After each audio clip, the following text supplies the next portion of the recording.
اس کو ذکر بھی کیا ہے اور بعض کے حوالے یہ جو آپ کے سامنے پیش کیے جا رہے ہیں. اور پھر آگے اگر مان بھی لیا جائے کہ یہ روایت ٹھیک ہے، چلو یار اس کی سند پہ کلام نہیں کرتے، لیکن علی پاک نے تو کہہ دیا نا کہ میں اللہ کا بندہ اور اس کے رسول کا بھائی ہوں اور میں صدیق اکبر ہوں. یہ علی پاک نے کہا ہے کہ میں صدیق اکبر ہوں، میں صدیق اکبر ہوں، میرے بعد اس فضیلت کا دعویٰ جھوٹا شخص کرے گا میں نے سب لوگوں سے 7 برس پہلے نماز پڑھی. اب یہاں پہ جو چیز دیکھنے والی ہے، چونکہ ہمارا یہ عقیدہ اہل سنت و جماعت کا اجماعی کہ حضرت سیدنا ابو بکر صدیق رضی اللہ تعالیٰ عنہ آپ صدیق اکبر ہیں، آپ کے بعد ہی کوئی ہو سکتا ہے، ورنہ آپ سے پہلے یا آپ سے بڑا کوئی صدیق اکبر نہیں ہو سکتا. تو عزیزان گرامی قدر، اب اس بات پہ انشاءاللہ تعالیٰ میں تھوڑی سی روشنی ڈالنا چاہتا ہوں تاکہ بات کا وزن جو ہے وہ جناب کے سامنے آ جائے. وزن کچھ اس طرح ہے کہ ایک طرف حضرت علی رضی اللہ تعالیٰ عنہ کہہ رہے ہیں کہ میں صدیق اکبر ہوں. کیوں کہہ رہے ہیں؟ آگے انہوں نے فرمایا میرے بعد اس فضیلت کا دعویٰ جھوٹا شخص کرے گا. یعنی آپ نے یہ کہہ دیا میں صدیق اکبر. صدیق کا مطلب ہوتا ہے تصدیق کرنے والا، اکبر کا مطلب ہوتا ہے بڑا، کہ میں بڑا تصدیق کرنے والا ہوں. کس چیز کی؟ کیوں؟ فرمایا میں اس وجہ سے بڑا تصدیق کرنے والا ہوں. کس چیز کی؟ اس چیز کی کہ میں نے سب لوگوں سے 7 برس پہلے نماز پڑھی. آپ نے فقط قید لگائی ہے کہ میں نے نماز 7 برس پہلے پڑھی ہے، لہٰذا میری فضیلت جو ہے وہ نماز کی بنیاد پہ ہی صدیق اکبر ہوں. آپ نے کلی طور پہ نہیں کہا، جزوی طور پہ. یہ روایت کے اگلے الفاظ جو ہیں وہ پچھلے الفاظ کی طرف اشارہ کر رہے ہیں. آپ نے یہ تو نہیں کہا کہ میں ایمان پہلے لے کے آیا، یہ تو نہیں کہا کہ میں نے ہر چیز کی تصدیق کر دی، یہ تو نہیں کہا کہ یہ بھی نسبت فلاں بھی نسبت فلاں بھی نسبت لہٰذا صدیق اکبر ہوں، بلکہ آپ نے فرمایا میں صدیق اکبر ہوں. کس لیے؟ فرمایا میں نے لوگوں سے 7 برس پہلے نماز پڑھی. یعنی جزوی طور پہ اپنے آپ کو کہہ رہے ہیں کہ نماز کی بنیاد پہ میں پہلے نماز پڑھنے والا ہوں، یا تم سے پہلے 7 برس پہلے پڑھ لی، تو لہٰذا میں جو ہوں صدیق اکبر ہوں. اس معاملے میں یہ قید لگ رہی ہے. آگے پہلی بات تو یہ ہے. اب دوسری بات آ جاتے ہیں کہ چلو روایت یہ مان لی جائے کہ حضرت علی نے کہا. ایک طرف حضرت علی ہیں، دوسری طرف حضرت کریم مدنی تاجدار صلی اللہ تعالیٰ علیہ وآلہ وسلم ہے. ایک طرف علی ہیں، ایک طرف نبی ہیں. اب علی اور نبی کا مقابلہ نہیں ہو سکتا. علی کہہ رہا ہے کہ میں بڑا ہوں، میں صدیق اکبر ہوں، لیکن مصطفیٰ کہہ رہے ہیں کہ ابو بکر تو صدیق ہے. اور یہ الفاظ ایک نہیں، دو نہیں، متعدد کتب اہل سنت میں موجود ہے. یہ میرے سامنے 2-3 کتابیں موجود ہیں. ایک کتاب میرے ہاتھ میں ہے، یہ الاصابہ، یہ آپ دیکھ سکتے ہیں.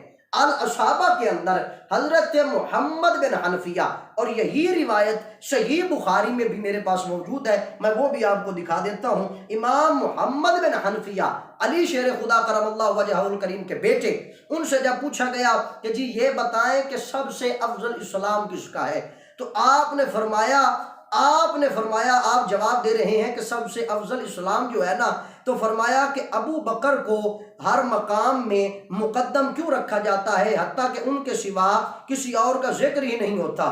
تو محمد بن حنفیہ نے جواب دیا، یعنی علی پاک کا بیٹا امام محمد بن حنفیہ جواب دے رہے ہیں چونکہ آپ صحابہ میں سب سے افضل تھے اور ان کا قبول اسلام بھی افضل تھا، اسی فضیلت پر رہے یہاں تک کہ اللہ تعالیٰ نے ان کی روح کو قبض کر لیا. تو عزیزان گرامی قدر، فضیلت تو علی کے بیٹے کی زبان سے عیاں ہو رہی ہے کہ علی کا بیٹا کہہ رہا ہے کہ ابو بکر سب سے افضل ہیں، یعنی کہ سب سے افضلیت رکھتے ہیں. ہر معاملے میں ان کا اسلام مطلقاً مقدم ہے، افضلیت والا ہے. آگے ان سے پوچھا گیا حضرت علی رضی اللہ تعالیٰ عنہ سے، یہ روایت پھر آگے اسی کتاب میں، یہ الاصحابہ فی تمیز الصحابہ ابن حجر اسقلانی کی جلد نمبر 3، یہ میرے ہاتھ میں مکتبہ رحمانیہ کی چھپی ہوئی ہے. اس میں یہ الفاظ واضح لفظوں میں موجود ہیں کہ دار قطنی نے الافراد میں ابو اسحاق کے طریق سے ابو یحییٰ کی روایت نقل کی ہے. وہ کہتے ہیں کہ میں نے بے شمار بار، یہ لفظ پہ غور کرنے والے ہیں، حضرت علی فرما رہے ہیں کہ میں بے شمار بار حضرت علی کو منبر پہ کہتے سنا ہے. یعنی کون کہہ رہے ہیں؟ کہ ابو یحییٰ کی روایت نقل کرتے ہوئے وہ کہہ رہے ہیں کہ میں نے بے شمار بار حضرت علی کو منبر پہ کہتے سنا ہے کہ اللہ تعالیٰ نے اپنے نبی کی زبان مبارک سے ابو بکر کو صدیق کہلوایا ہے. اب آپ خود اندازہ لگا لیجئے، ایک طرف نبی ہیں، تاجدار انبیاء ہے، ایک طرف علی شیر خدا ہے، اب تاجدار انبیاء کا علی شیر خدا کہہ رہے ہیں کہ یہ جو علی پاک نے وہاں کہا تھا کہ میں صدیق اکبر ہوں، میں تصدیق کرنے والا بڑا ہوں، ایک طرف علی پاک خود اپنے بارے میں کہہ رہے ہیں، دوسری طرف علی پاک خود کہہ رہے ہیں کہ صدیق نے اپنی زبان سے نہیں کہا بلکہ رسول اللہ نے اپنی زبان سے فرما دیا ہے کہ ابو بکر جو ہیں یہ صدیق ہیں، بلکہ رسول اللہ نے اپنی طرف سے نہیں کہا بلکہ وہ فرما رہے ہیں کہ اللہ تعالیٰ نے اپنے نبی کی زبان مبارک سے حضرت ابو بکر کو صدیق کہلوایا ہے۔ تو اب کہاں خدا کا مقام ختم، کہاں پھر اس کے بعد رسالت کا مقام، پھر اس کے بعد صحابہ آتے ہیں، علی پاک صحابہ و اہل بیت میں شامل ہیں، کہاں مقام ہے، کہاں تقابل کروایا جا رہا ہے؟ تفصیل اس بات پہ بڑا شور کر رہے ہیں، دیکھیں جی یہ روایت فلاں روایت فلاں روایت، اب لاؤ نا نبی کے مقابلے میں روایت، اگر نبی کے مقابلے میں علی کے قول کو ترجیح دیتے ہو تو مسلمان نہیں، دائرہ اسلام سے خارج ہو، کیونکہ نبی کا قول یہاں ہے، نبی کہہ رہا ہے ابو بکر صدیق ہے، پھر آگے مستدرک میں ہے، بخاری میں ہے اور دیگر روایات میں ہے، آقا سرکار صلی اللہ علیہ وسلم نے اس سے پوچھا گیا یا رسول اللہ یا حبیب اللہ آپ کو سب سے محبوب کون ہے؟ تو آپ نے فرمایا خواتین میں عائشہ، پوچھا گیا مردوں میں کون ہے؟ تو آپ نے فرمایا ابو بکر صدیق ہے، اس بات کا ذکر بھی اس کتاب میں کیا گیا۔ پھر حضرت سیدنا ابو بکر صدیق کو صدیق کس لیے کہا جاتا ہے؟ آئمہ مفسرین محدثین سبھی نے کہا ہے اس لیے صدیق کہا جاتا ہے کہ ابو بکر نے معراج کی بھی تصدیق سب سے پہلے کی، ابو بکر نے رسالت کی تصدیق بھی سب سے پہلے کی، اور دیگر آسمانی کتابیں یا جو کچھ رب کا کلام اترا ابو بکر نے ان سب کی تصدیق سب سے پہلے فرما دی ہے، اس لیے انہیں صدیق اکبر کہا جاتا ہے، اس لیے ہم انہیں ابو بکر صدیق کہتے ہیں۔ اب رسول اللہ کہہ رہے ہیں کہ تو صدیق ہے، تو صدیق ہے، تو صدیق ہے، تو اب دیکھ لیں کہ اکبر کون ہے، علی اکبر ہیں یا رسول اللہ اکبر ہیں؟ اگر رسول اللہ اکبر ہیں یعنی اکبر مانا بڑے، تو پھر بھائی واضح سی بات ہے، واضح سی صاف لفظوں والی بات ہے کہ اگر رسول اللہ بڑے ہیں، اکبر ہیں علی سے، تو پھر یقیناً رسول اللہ کی ہر بات بھی بڑی ہے، رسول اللہ کا دیا ہوا ہر لقب ہی بڑا ہے۔ تو جب رسول اللہ کہہ رہے ہیں کہ ابو بکر صدیق ہیں تو اس کا مطلب ہے وہ صدیق اکبر ہیں، کیونکہ صحابہ کا بھی یہی عقیدہ، ہمارا بھی یہی عقیدہ، اجماعی عقیدہ، اور یہ میرے ہاتھ میں صحیح بخاری شریف ہے، اس میں یہ روایت نقل کی گئی۔ آقا سرکار صلی اللہ علیہ وسلم ایک دفعہ اود پہاڑ پہ تشریف فرما تھے اور آپ کے ساتھ حضرت سیدنا ابو بکر صدیق، حضرت عمر بن خطاب، علی شیر خدا تھے، حضرت عثمان غنی تھے، یہ تینوں شخصیات موجود تھیں اود پہاڑ پہ۔ تو آقا سرکار صلی اللہ علیہ وسلم اود پہاڑ حرکت کرنے لگا تو قریب مدنی تاجدار نے فرمایا کہ اے اود پہاڑ ساکت ہو جا، تجھے نہیں معلوم تیرے اوپر ایک نبی، دو شہید اور ایک صدیق کھڑا ہے؟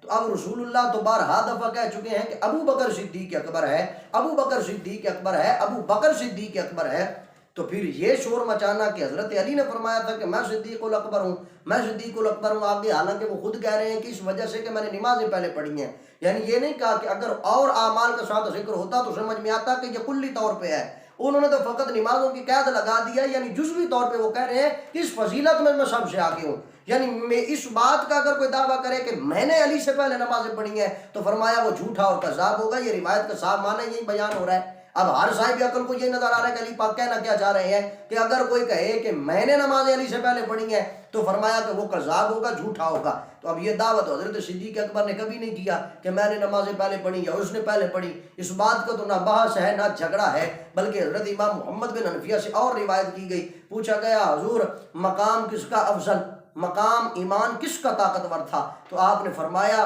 کہ ایمان جو سب سے تگڑا تھا وہ ابو بکر صدیق کا تھا۔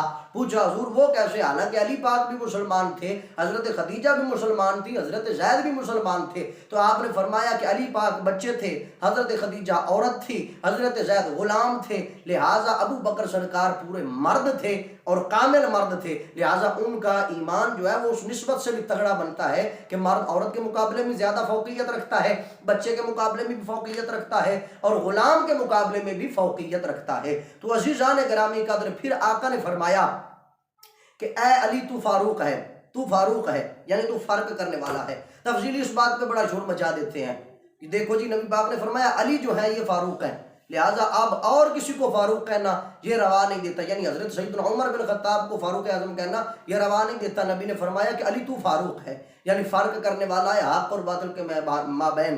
تو میں یہاں پہ سہارا لوں گا امام سغناقی کا، جنہوں نے انا مدینۃ العلم والی روایت کے اوپر جو ہے اپنا ایک کلام اور ایک باب باندھا تھا، جس کا ذکر آپ پہلا سماعت کئی دفعہ کر بھی چکے ہیں۔ تو امام شیخناقی نے وہاں پہ ایک چھوٹی سی قید لگائی تھی، وہ قید یہاں بیان کرنا مقصود ہے۔ آپ نے بڑا پیارا ایک نقطہ دیا تھا، آپ نے یہ فرمایا تھا کہ آقا سرکار صلی اللہ علیہ وسلم نے یہ فرمایا ہے کہ میں علم کا شہر ہوں، علی اس کا دروازہ ہے۔